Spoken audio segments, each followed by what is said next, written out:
I don't want intoxicants, whether it's street drugs, alcohol, or feelings of hate or of being mad, to warp my perceptions or thoughts.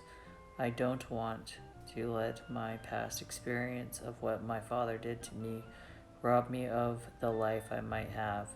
I don't want to punish myself by being my own worst enemy over and over, time and again.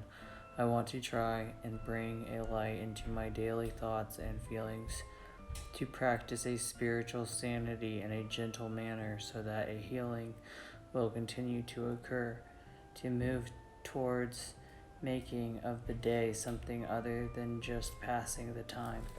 If I am with a woman with whom I seek a relationship, I want to be willing to try to share from the deepest, innermost depths of my being.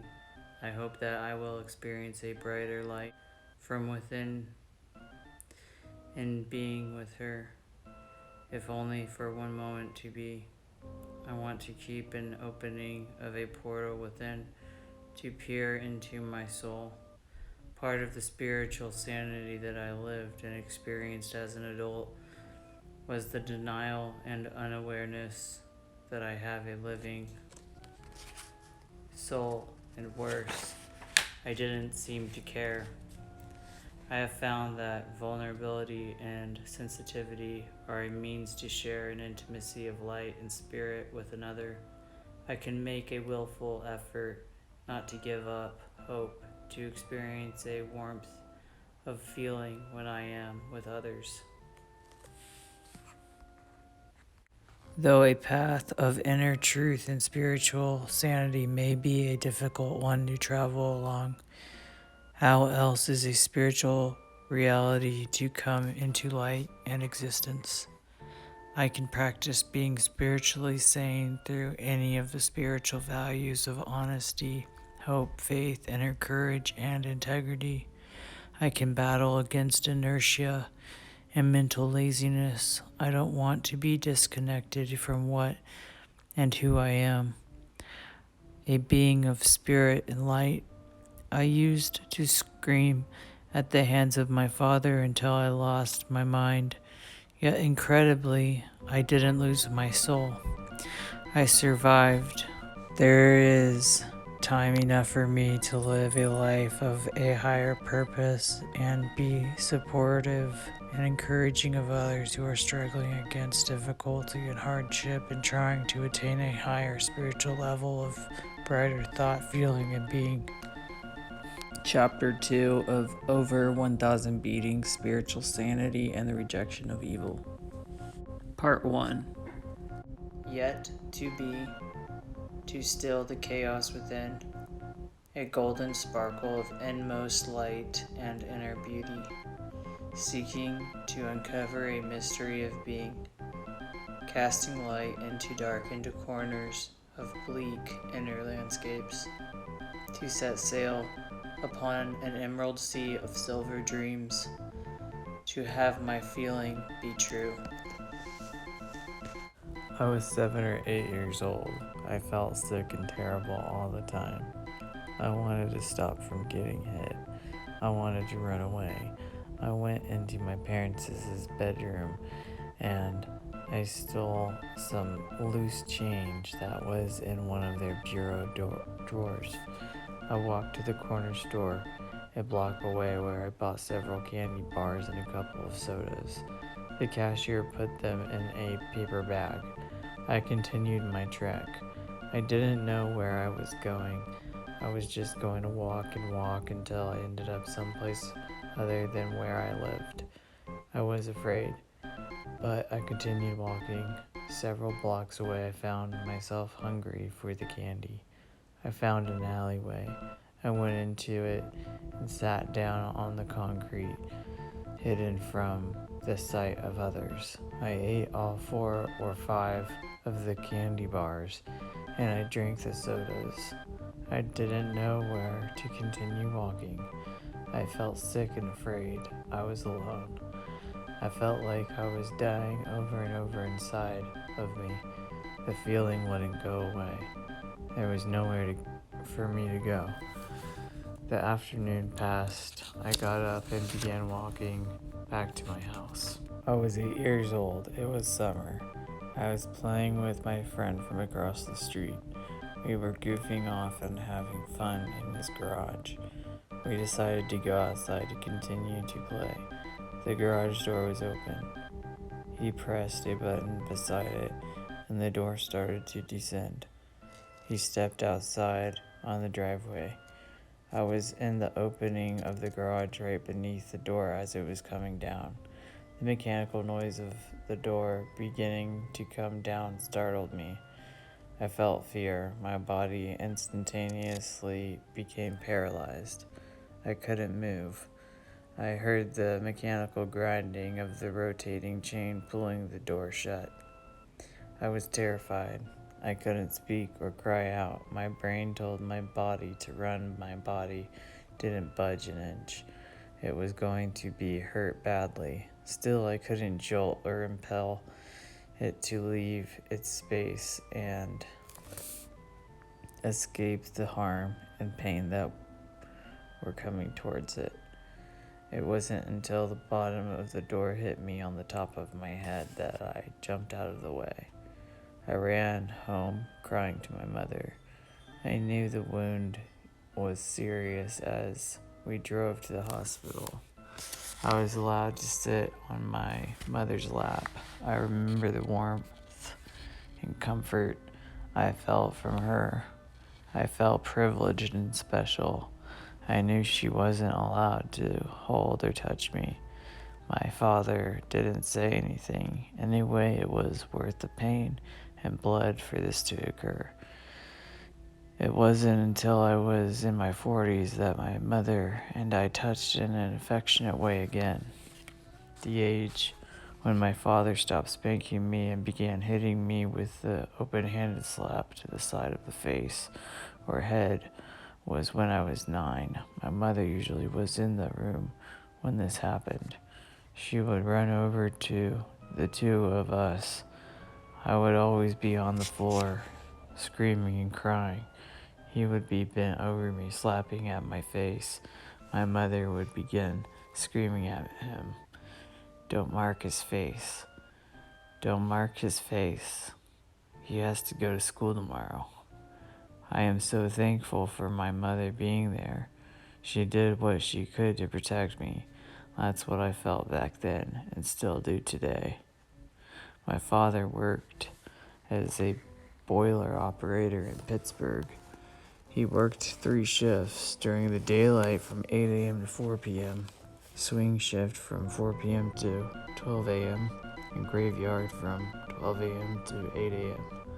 I would be so happy with a sense of relief when he was on swing shift because it meant that during school days I wouldn't have any contact with him at all. He would leave for his work around 3 p.m. before I'd come home from classes. I would experience a reprieve from the beatings. As a young child, I had a will to live that was oblivious to the torment, pain, shame, and humiliation that I experienced at the hands of my father.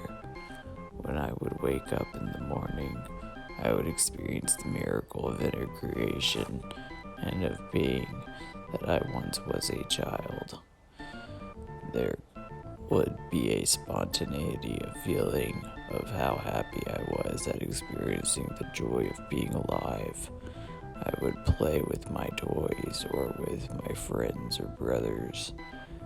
My father and what he did to me and the way I was forced to shame myself in front of him was something to me that with all my might I blocked out of my mind from when I was in the 4th grade on up until I was through the 8th grade. It was almost every day except when he was on swing shift that my father physically assaulted me with open-handed slaps to the side of the face or head. It was the same scenario over and over, day after day. When he worked during the day, dinner time was the most dangerous time of the day for me. My mother would call my brothers and me to dinner in the dining room. I would come in and my father would be standing there, or he would wait until my brothers and I were seated at the table, and then he would come in. He would accuse me of not doing some household chore. He would start cursing me. Then he would become enraged. He would step up to me and with an open-handed slap to the side of my face, he would knock me off my chair to the floor.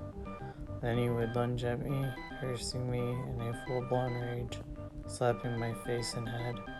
My mother would run over to us, shrieking at my father, "Don't mark his face. Don't mark his face. He has to go to school tomorrow." Over and over, day after day, year after year, the repetition of the physical violence, the rage, the profanity, and the obscenity directed at me scared me for life.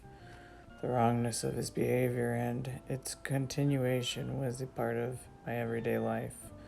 I had no choice but to endure it. I was only a child. In the 4th grade, I was chosen by my teacher, a Catholic nun, to be an altar boy at one of the early morning masses during the weekdays. I considered it a great honor to be an altar boy. The mass by the priest and altar boy was performed in Latin, so I had to stay after school to memorize the correct sayings and responses to say during the mass. This was the first year that my father began slapping me in the face. Once again, I was terrified each and every single time. He always did the beatings with the intensity of full-blown rage and of being a crazed maniac, always threatening me like he was on the verge of losing control and then smashing my face into a pulp. I was 8 or 9 years old. He was Dad. I carried fear with me always. It was a part of my being, my makeup. The inner stress that I experienced made me sick to my stomach, but it was what I had to induce inside myself to prevent a constant inner turmoil from escaping.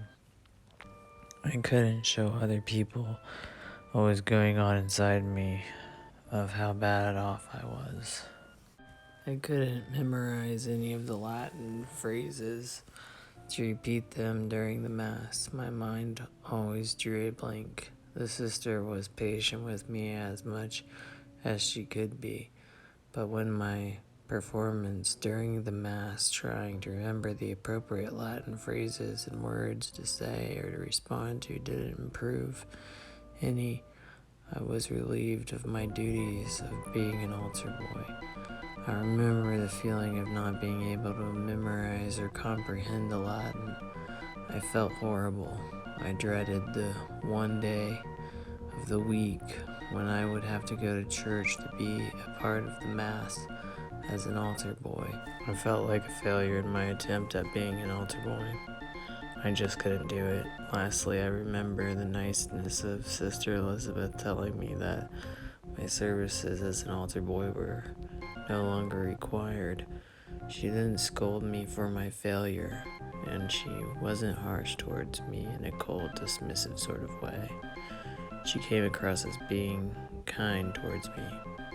She had a gentle manner. I was fortunate to have one of the Catholic nuns be a part of my early life. They still guide me today from within in my own attempts at being kind, thoughtful, and considerate towards all women that I might encounter.